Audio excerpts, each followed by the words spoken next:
Olá, amadinhos! Sejam bem-vindos a mais uma aula, de língua portuguesa conosco.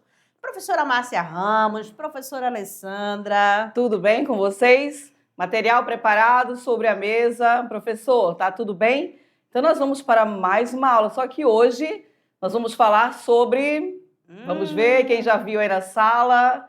Exatamente, sobre a nossa literatura, pessoal. Exatamente, começando com o romantismo em Portugal. Certinho? Então, de olho na tela. Vamos lá. Carta de Beethoven à sua amada imortal. Deitado na cama, atropelam-se meus pensamentos para ti, minha amada imortal. Às vezes alegres, logo tristes, à espera de que o destino nos favoreça. Apenas posso viver inteiramente contigo ou não posso viver. Sim, resolvi vagar pelas distâncias até o instante em que possa voar até os teus braços e ter em ti minha pátria, para enviar minha alma rodeada por ti ao país dos espíritos. Sim, desgraçadamente, assim há de ser. Consolar-te tanto mais porque conheces minha fidelidade por ti. Jamais outra poderá possuir meu coração. Nunca, nunca. Ó Deus, por que ter que se distanciar de que tanto se ama? Minha atual vida em Viena, todavia, é uma existência miserável. Teu amor me converte simultaneamente no homem mais feliz e no mais infeliz. Em minha idade, necessitaria certa estabilidade, uma vida equilibrada. Esta, porém, pode existir em nossas circunstâncias atuais? Anjo, acabo de saber que o correio sai todos os dias e preciso concluir para que recebas esta quanto antes. Fica tranquila, somente contemplando com calma nossa situação, poderemos realizar nosso anelo, viver juntos. Tranquiliza-te, ama-me, hoje, ontem, que nostalgia, com lágrimas, até tititi, minha vida, meu todo. Adeus, continuo amando-me, jamais conheço o coração mais fiel de teu. Amado Luigi van Beethoven, eternamente teu, eternamente minha, eternamente nós. Jesus! Olha só, Alessandra. até a nossa leitura inicial já veio com uma pegada diferente. Vocês perceberam aí? O que vocês conseguiram acompanhar, extrair da leitura? O que tem assim de diferente? Será que é um assunto social, um questionamento social? O que tem ali que marcou? Vamos ver. 1 minuto, né, Márcia? Exatamente. 1 minuto não, 1 minuto é muito. Olha só, E o aí? mundo íntimo dos grandes músicos. Olha só, por meio das cartas Pois de é. amor. Então tudo a ver com essa questão do romantismo, Qual né? a temática, hein? Vamos ver se essa temática, o que deixou aí já, né, fervilhando, se ela vai casar com a nossa aula. Então, aqui o nosso tom de conversa, o questionamento. Agora é com vocês, ó. Beethoven era portador de quê? De qual deficiência? Esse é o primeiro questionamento. E o que atrapalhou durante toda a sua vida? Quem? E Aí aí? eu pergunto, você sabe quem é Beethoven? Vocês conheciam, já ouviram falar? Ou então não, professora, foi a primeira vez. Ou então não, eu conheço sim. E aí, vamos compartilhar? Então, Vocês. de olho na tela. Então, aqui nós temos, com 26 anos, foi diagnosticada em Beethoven a congestão dos centros auditivos internos. Queria gradativamente diminuir sua audição até deixar-lhe completamente não ouvindo nada, né? Nos anos finais, completamente surdo. Mas, quem já viu a Sinfonia de Beethoven? Então, se ainda não ouviu, vamos pesquisar. Certo? Já corram. Vamos conhecer um pouquinho sobre Beethoven. Vejam bem, Beethoven nasceu em 16 de dezembro de 1770, na Alemanha.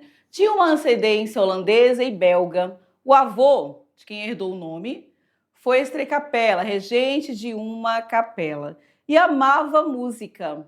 O pai era um desastrado alcoólatra que, ao perceber o pendor do filho para a música, imaginando ganhar dinheiro, tal como o pai de Mozart o fizera, obrigava-o a estudar exaustivamente por todo o dia.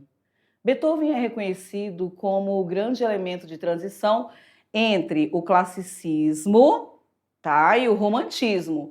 É um dos compositores mais importantes de todo o mundo e sua nona sinfonia, chamada de A Coral, foi inteiramente composta em meio ao pior momento pessoal do compositor alemão, que já se encontrava inteiramente surdo.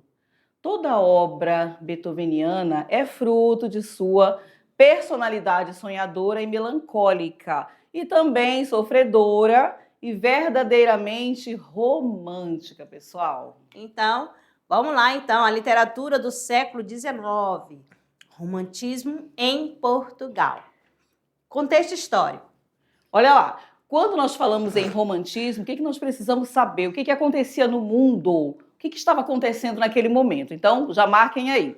Quando o romantismo começou a espalhar-se pela Europa, Portugal passava por momentos difíceis. Quais foram esses momentos, segundo ano? Quem lembra aí das aulas de história? Então, nós temos aqui, Napoleão havia invadido o país e o rei, Dom João VI, a família real e os nobres refugiaram-se no Brasil. Ponto. Já temos aí um primeiro momento. Depois, dando sequência, os ingleses conseguiram expulsar as tropas de Napoleão, mas depois não queriam deixar Portugal. E o que isso ocasionou? Quem lembra aí? Exatamente, ocasionou novas lutas, novas batalhas. E também temos mais um ponto que você pode marcar.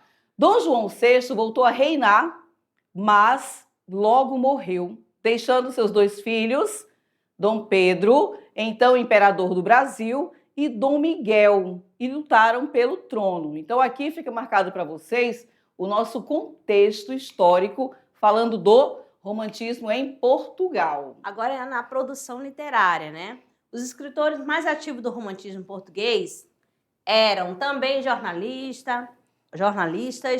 Marco inicial do romantismo, a publicação do poema Camões, de Almeida Garré, em 1825, tá? Então nós temos aqui visão idealizada do mundo, supervalorização do eu, fuga ou evasão da realidade. Certinho? Na questão da produção literária, tá? Exato. E aí vai seguindo, pessoal. Nós vamos falar para vocês agora sobre as gerações do romantismo em Portugal. Nós já comentamos alguma coisa a respeito e nós falamos assim, primeira geração, segunda geração e a terceira. Lembram? Então vamos começar aqui pela primeira geração. O que vem marcada na primeira geração? Quem lembra aí na sala?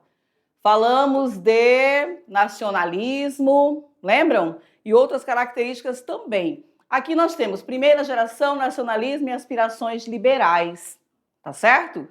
Na primeira, os autores, embora desejassem inovar, tinham ainda uma dificuldade para livrar-se da própria formação clássica, certo? Almeida Garré foi um nome muito importante no romantismo português. Então, como nós vamos trabalhar em Portugal e Brasil, você já começa aí a dar o destaque. Almeida Garré, português, tá bom? Autor do poema Camões, de 1825, que teve o marco inicial do romantismo português. Mas o que fala sobre, qual é o assunto, qual a temática abordada ali? Trata-se de um manifesto de independência em estrutura de epopeia, que vai retratar o poeta Luís Vaz de Camões como um herói romântico. Então, aquele herói romântico é retratado aqui, mas que foi perseguido e envergonhado da conjuntura política de seu país. É importante frisar isso aqui para vocês. Certo. E agora outra produção de Almeida Garré, Barca Bela. Pescador da Barca Bela, onde vais pescar com ela? Que é tão bela, ó pescador? Não vês que a última estrela no céu nublado se vela? Colhe a vela, ó pescador. Deita o lanço com cautela, que a sereia canta bela, mas cautela, ó pescador. Então aqui você já vai ver a questão do lirismo, né? Na poesia de Almeida Garré. Mostrando para vocês. Também marcam a primeira geração de românticos portugueses os autores. Coloca aí. Alexandre Herculano e Antônio Feliciano de Castilho. Então, Alexandre Herculano de Carvalho e Araújo, ele esteve exilado, marque bem, ele esteve exilado por ocasião do governo de Dom Miguel. Então, percebam que durante o romantismo, vários acontecimentos marcaram esse momento. Então, o exílio, as lutas, as buscas, certo? Foi um grande pesquisador, conhecia profundamente a história de Portugal e, ao criar seus romances, ele reconstruiu os períodos históricos, principalmente, e aí nós precisamos também deixar bem marcadinho para vocês aqui, a Idade Média, tá?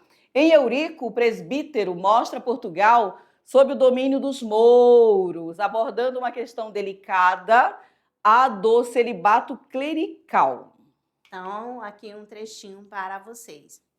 Levada à existência tranquila do sacerdócio, pela desesperança, Eurico sentira, a princípio, uma suave melancolia refrigerar-lhe a alma requeimada ao fogo da desdita. A espécie de torpor moral em que uma rápida transição de hábitos e pensamento o lançara, percebeu-lhe a paz e repouso. A ferida fizera-se ao ferro que estava dentro dela, e Eurico supunha sarada. Quando um novo afeto veio espremê-la, é que sentiu que não se havia cerrado e que o sangue emanava ainda, porventura, com mais força. Um amor de mulher mal correspondido a tinha aberto. O amor da pátria, despertado pelos acontecimentos que rapidamente sucediam uns aos outros. Foi a mão que de novo abriu essa chaga.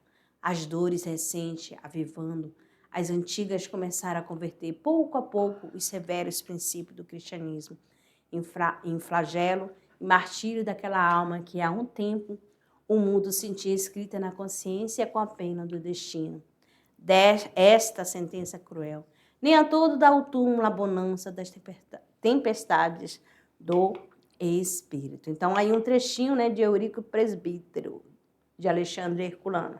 Agora aqui para vocês, esse daqui, Antônio Feliciano de Castilho, que perdeu a visão aos 6 anos de idade, tendo conseguido formar-se em cânones em Coimbra com a ajuda de seu irmão. Olha que interessante, né?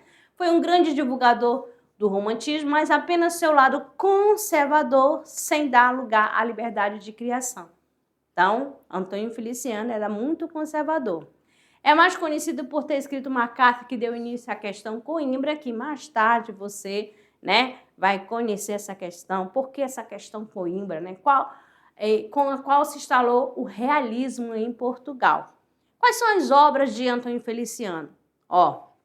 Poesia temos Carta de Eco e Narciso, A Primavera, O Amor e Melancolia, A Noite no Castelo, Os Ciúmes do Bardo, Escavações Poéticas e Outono.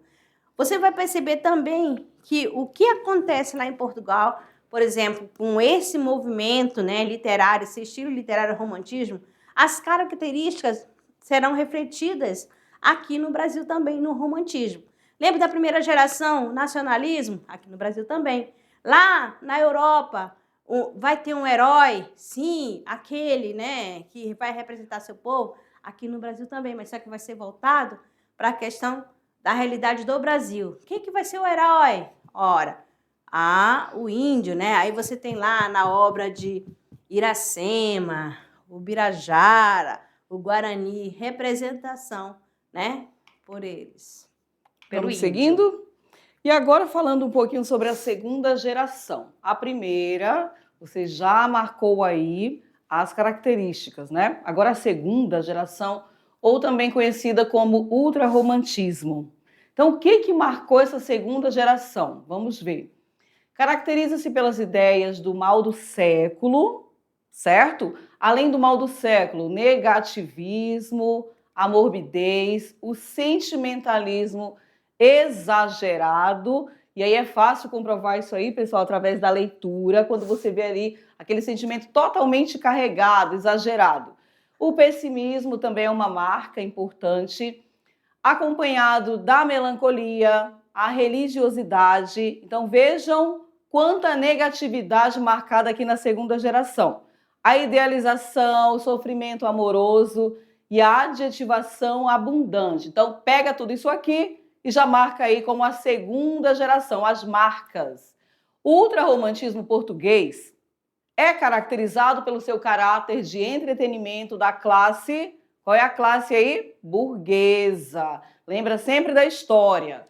Leitora e consumidora das obras desse período, vistas pela crítica atual como obras de autores que se preocupavam mais com a forma do que com o próprio conteúdo, certo? E quais são os temas recorrentes? O que marcou bem?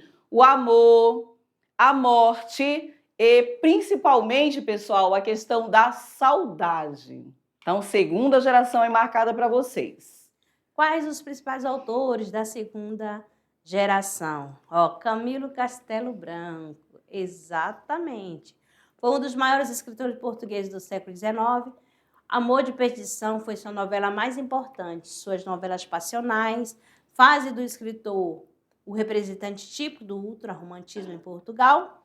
Foi um dos primeiros escritores portugueses a viver exclusivamente do que escrevia. Recebeu o título de Visconde, concedido pelo rei de Portugal, Dom Luís I.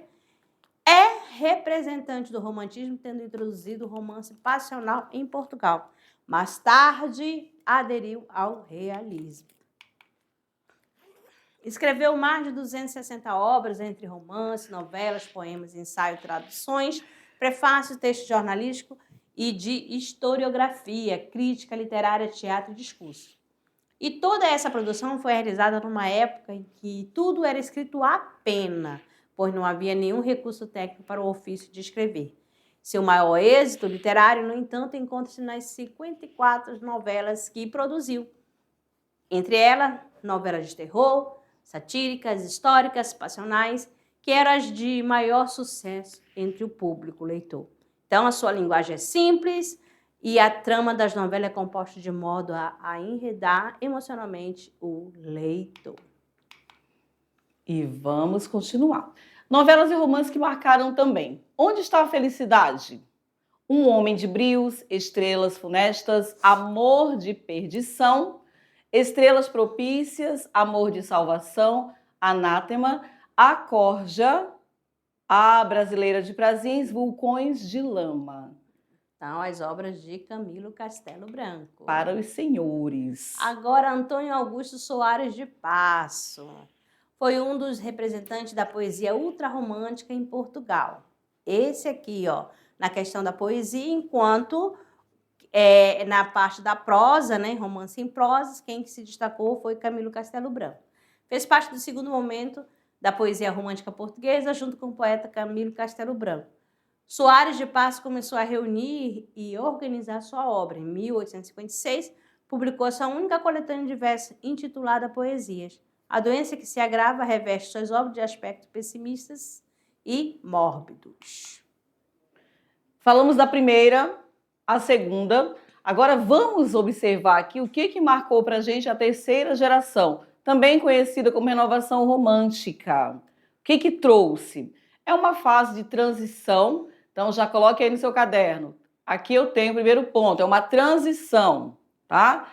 Para o realismo, então eu saio da idealização da mulher, eu saio dos problemas e aí eu tento entrar aqui no realismo.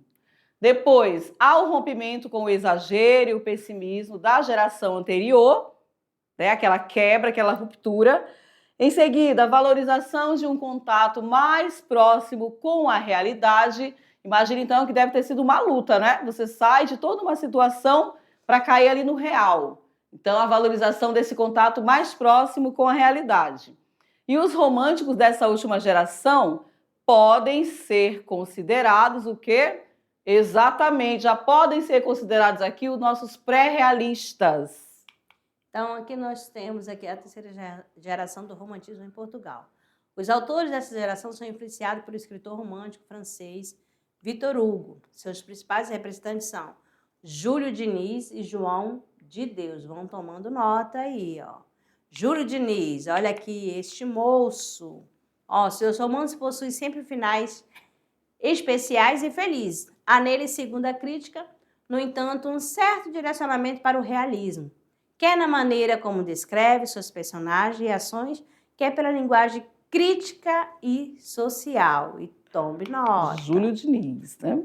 Seus romances mais importantes são, coloque aí, escolha um outro para você já marcar. As Pupilas do Senhor Reitor, Uma Família Inglesa, que mais? A Morgadinha dos Canaviais e Os Fidalgos da Casa Mourisca. Além disso, escreveu um livro de contos, Serões da Província. Então, aqui Júlio Diniz, olha só, gente. Morto aos 32 anos, fugiu da visão do ultrarromantismo camiliano. Seus romances têm como cenário a vida simples do campo, o contato íntimo com a natureza, os finais felizes ao gosto romântico, o amor que tudo suporta, a espera compensada, o mundo interior das personagens frequentemente desvendado. Então, aqui um trechinho da obra, né? As Pupilas do Senhor Reitor. Então, vamos acompanhar. Defronte do campo, donde, com as melhores intenções deste mundo, o reitor estava espionando e separado apenas dele pela estreita e úmida rua de que já falamos. Estendia-se um trato de terreno inculto, muito coberto de torres e de gestas, e dessa espontânea vegetação alpestre que, no nosso clima, enflora ainda mais os montes mais áridos e bravios.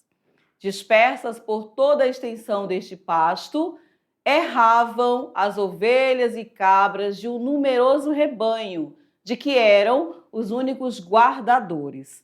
Um enorme e respeitável cão pastor e uma rapariguita de, quando muito, 12 anos ali de idade. Até aqui nada de notável para o reverendo pároco, mas o que o maravilhou foi o grupo que formavam, naquele momento, a pequena Zagala, o cão e o nosso conhecido Daniel, por via de quem o bom do padre empreendera tão trabalhosa excursão. A pequena sentada junto de uma pedra informe e musgosa folheava com atenção o livro, dirigindo de tempos em tempos meio sorrisos para Daniel, que, deitado aos pés dela de bruço, com os cotovelos fincados no chão e o queixo pousado nas mãos, parecia ao contemplar embevecidos os olhos da engraçada criança. Está divisando neles todos os dotes mencionados na canção da Morena, que lhe ouvimos cantar. Jaziam ao lado dos dois uma roca espiada e os livros de Daniel. Então, aqui, né, o romance de Júlio Diniz pode ser classificado como a terceira geração do movimento romântico, usando um tema muito recorrente na época, o conflito entre modernidade e traição, campo versus cidade, pois com a Revolução Industrial em seu auge, as pessoas se deparavam com esse dilema muito comumente. A obra também apresenta toques do realismo e tem referências de alguns filósofos gregos, né? Os Lusíadas, o sofrimento do jovem Werther. Estão acompanhando aí? E falando um pouco mais sobre o momento histórico. No mundo, o que aconteceu no mundo, hein, pessoal, naquele momento? Então, nós podemos citar aqui as guerras napoleônicas, desdobramentos da Revolução Francesa. O que mais? O legado da primeira Revolução Industrial também. E o liberalismo português. Burguês, no mundo, tá? Mas no Brasil, nós temos aqui a vinda da família real portuguesa para o Brasil. Mais um ponto, o período joanino, compreendido ali entre 1808 a 1821. E em 1822, temos como marca aqui a independência. Certo. Agora, a manifestação da literatura romântica. O romantismo como movimento artístico é literário, e literário surge primeiro na Europa. Ainda em meados do século XVIII, manifestando-se na literatura, na pintura, na música e na arquitetura. Então, nós temos aqui o Romance e o Sofrimento do Jovem Werther, de Goethe, né? Goethe, publicado na Alemanha em 1774, torna-se fonte de inspiração para toda a Europa. Então, essa daqui é a obra que se destacou, certo? Todo mundo queria ler esta obra, né? A Revolução Francesa, aliada à Revolução Industrial, criaram uma mentalidade e o espírito de liberdade e independência manifestou-se em termos nacionais, sociais e individuais. Então, aqui você já toda vez quando começa essa questão do romantismo, você já vai ver sempre essas imagens aqui, ó. O que está aqui por trás dessa imagem? Qual a mensagem que mostra? Essa questão da independência, de luta, de busca, né? De inovação, certo? O que mais que nós temos? Agora, vamos partir para as características gerais do romantismo. Primeiro, a busca pelas forças inconscientes de alma, como a imaginação e os sonhos. Então, tudo muito floreado, né? Depois, o coração acima da razão humana, o que leva ao amor idealizado, não tem problemas e sempre muito puro. Depois nós temos também aqui bem forte a questão da religiosidade, o retorno aos valores e à Idade Média, a insatisfação, a depressão e a melancolia, sempre muito forte, marcada em relação ao mundo da realidade, a subjetividade e também o culto do eu, o individualismo e liberdade de expressão, sentimentos nacionais, a idealização da vida e da realidade, a valorização do amor, bem forte, a fuga, busca pela morte e por ambientes exóticos, a evasão no tempo e no espaço e o tédio, pessoal, e a desilusão adolescente. Então, vejam quantas características aqui foram marcadas para vocês e aí você já consegue também acompanhar dentro daquela divisão. Onde eu posso colocar a primeira geração aqui? Quais pontos aqui remetem à primeira geração? E a segunda? Né? Então você já consegue identificar através das características gerais do romantismo. E aqui mais um esquema, né, para ajudar a auxiliar nos estudos, né? Então, aqui o que fica marcado, né? A ascensão da burguesia, Revolução Francesa, implantação do capitalismo. Aí você tem livre comércio, vitória do capital industrial, liberalismo jurídico, democratização da vida política. A produção literária do romantismo, vai ver um novo público, né? Um novo público leitor, os interesses, viu? Aí vocês perceberam que o interesse da leitura pelo grupo feminino, porque lá, quem que não quer a mulher ideal, né? Essa mulher, porque os escritores faziam assim uma idealização da mulher perfeita no romantismo. Sem problemas, nada, intacta, perfeita, pura. Criação de escola, né? Alfabetização em geral, desenvolvimento da imprensa. Então, romantismo, arte da burguesia em ascensão. Exatamente. Vocês viram nos períodos anteriores, no período da Idade Média, a mulher tinha acesso à leitura, que a mulher ela fazia a produção? Não, vamos lembrar lá do trovadorismo, né? Tinha-se um eu feminino, mas só quem que estava por trás desse eu feminino? O homem, né? Porque a mulher é idealizada, a mulher é inatingível. E não ficou tão diferente para o romantismo. Exatamente. E aí, o que vocês conseguiram acompanhar? Perceberam a questão do romantismo em Portugal? O que acontecia no mundo quando nós falamos em contexto histórico? Aí você automaticamente vai lembrar das suas aulas de história, o que ficou marcado ali. E aí tem toda aquela questão da divisão, sempre lembrando que em Portugal tudo explodiu. Exato, e começou a perder as forças, né? Exatamente.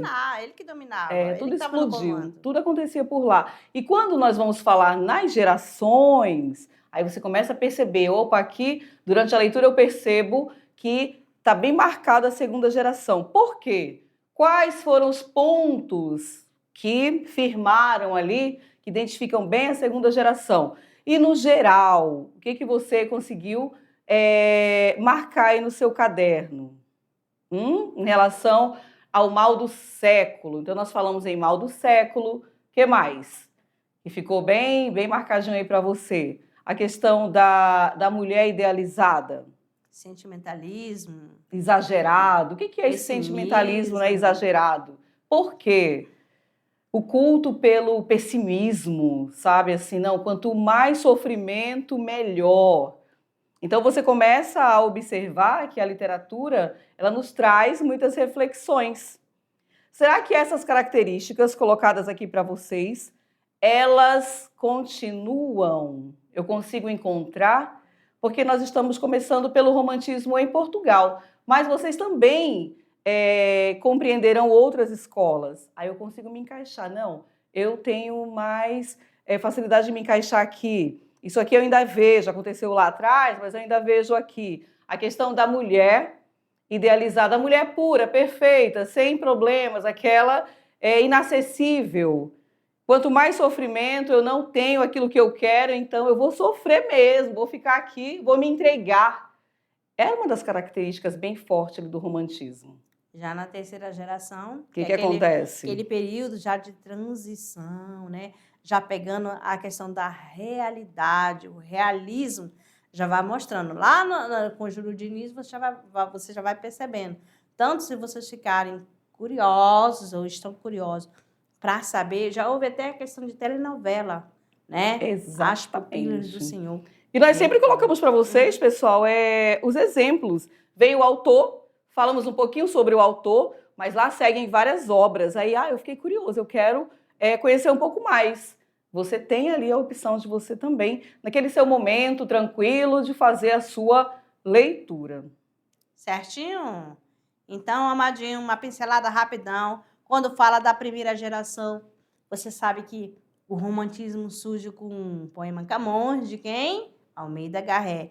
Logo em seguida vem o que é a segunda geração, falando do ultra-romantismo. Né? Desculpa essa questão assim, que me dá uma falha, porque essa gripe não quer sair mas vocês de mim. compreendem aí, né? Então, né? a segunda geração... Século, né? Dessa questão de, fica angustiado, pessimismo. E a terceira geração já é o quê? Mostrar mesmo a realidade, essa questão do momento, do período de transição, crítica social. O ponto principal que você pode marcar na terceira geração é exatamente a transição. Então, o que eu vou deixar, o que eu vou lutar, né, ali para tentar aquele desapego e um novo momento. Porque se você sai do romantismo, que é tudo muito exagerado, tudo muito melancólico, imagina aí que é uma ruptura brusca. De repente, eu parto para a realidade, como assim? Será que a mulher ela aparece da mesma forma? Ela começa a surgir num novo formato? Então, vamos acompanhar. E assim, pessoal, a literatura é uma sequência. Por isso que a gente sempre fala, marque no seu caderno, faça a sua organização, porque aqui começa o romantismo. Mas nós também teremos contato com uma outra situação, que você vai poder comparar. Será que permaneceu? Houve um avanço ou uma nova situação, uma nova tendência? É isso. Então, ficamos por aqui. Daqui a pouco a gente volta com a nossa revisão. Tchau, tchau.